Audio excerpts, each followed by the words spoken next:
విజయనగరం జిల్లా రాజాం నియోజకవర్గం సంతకవిటి మండలం పుజారాం గ్రామానికి చెందిన పీఈటీ టీచర్ బోడా లక్ష్మణరావు జాతీయ గీతాన్ని స్వయంగా రాసి ఆలపిస్తూ దేశభక్తిని చాటుకున్నారు. ఆగస్టు 15న త్రివర్ణ పతాకం ఎగురుతున్న సమయంలో ఆయన ఆలపించిన గీతం ఏఐ ద్వారా ఎడిట్ చేసినట్లు తెలిపారు. విద్యార్థుల్లో క్రీడా స్ఫూర్తితో పాటు దేశభక్తిని పెంపొందించాలనే ఉద్దేశంతో ఈ పాటను రాశానని చెప్పారు. 2027 జనవరి 26న మరో ప్రత్యేక జాతీయ గీతాన్ని రాసి ఆలపిస్తానని తెలిపారు. అయితే మీరు స్వతంత్ర దినోత్సవం రోజున ఎగురుతుంది త్రివర్ణ పతాకం అనే యొక్క పాట పాడారు. అవును సార్, మీరు పాడిందేనా సార్ అది? అయితే ఆ పాట చాలా మటుకు ఆంధ్ర రాష్ట్రం మొత్తం వైరల్ అయింది. మరి చాలామంది దానికి ఏంటంటే ప్రశంసలు కురిపిస్తున్నారు, చాలామంది సంతోషపడుతున్నారు ఇటువంటి పాటలు పాడారని చెప్పేసి. మీరేమి ఫీల్ అవుతున్నారు సార్? Thank you sir. ముందుగా మరి A1 తెలుగు టీవీ ఛానల్కి ప్రత్యేకమైన ధన్యవాదాలు. మరి పాట రాసింది నేనే సార్. మరి పాట ఎందుకు రాశానంటే నేను వృత్తిరీత్యా వ్యాయామ ఉపాధ్యాయుడిగా పనిచేస్తూ ఉన్నాను.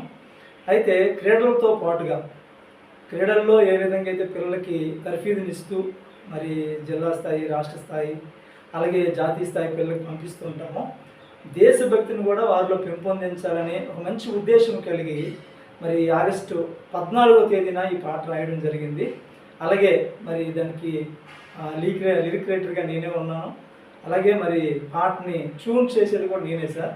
కాకపోతే ఏఐ ద్వారా దాన్ని రిలీజ్ చేయడం జరిగింది. అయితే ఈ పాట విన్నవారు అందరూ కూడా మరి స్నేహితులు, ఉపాధ్యాయులు, అలాగే విద్యార్థులు కూడా చక్కగా రాసినందుకు, పాడినందుకు నన్ను అభినందించారు. అందుని బట్టి చాలా సంతోషంగా ఉంది సార్. సార్ ఇది ఎక్కడ, ఏ ప్రాంతం సార్ ఇది?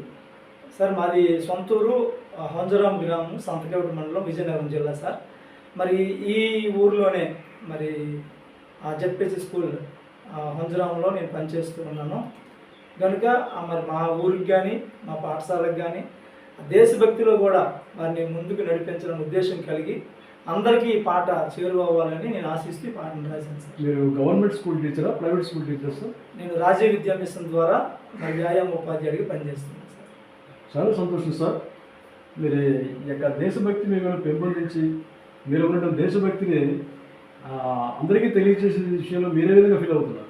నేను చాలా సంతోషంగా ఫీల్ అవుతున్నాను సార్. అంటే ఇలాంటి ఉద్దేశాలు కలిగి ఉండి కూడా ఇంతవరకు మరి మేము కాముగా ఉన్నాము. ఎక్కడి నుంచి అయినా మంచి పాటలు రాసి మరి దేశభక్తి కొరకైతేనేమి, లేకపోతే రైతుల కొరకైతేనేమి, ఇంకా చాలా విషయాలు మనకి ఉన్నాయి. వాటి మీద కూడా కొద్దిగా దృష్టి సారించి ఇంకా మంచి పాటలు రాయాలని నేను ఆలోచన చేస్తున్నాను. మరి వస్తున్నటువంటి రిపబ్లిక్ డేకి ఏమైనా పాటలు సిద్ధపరుస్తుందా సార్? అవును సార్, మీరు అన్నట్టుగానే మరి ఈ సంతోషంలోనే రిపబ్లిక్ డే పెరటి కోసం కూడా మరి ఆ రోజు కొరకు కూడా నేను ఒక పాటను సిద్ధపరుస్తూ ఉన్నాను. అప్పుడు కూడా మరి నేను మీకు సంప్రదిస్తాను sir. Okay, thank you sir.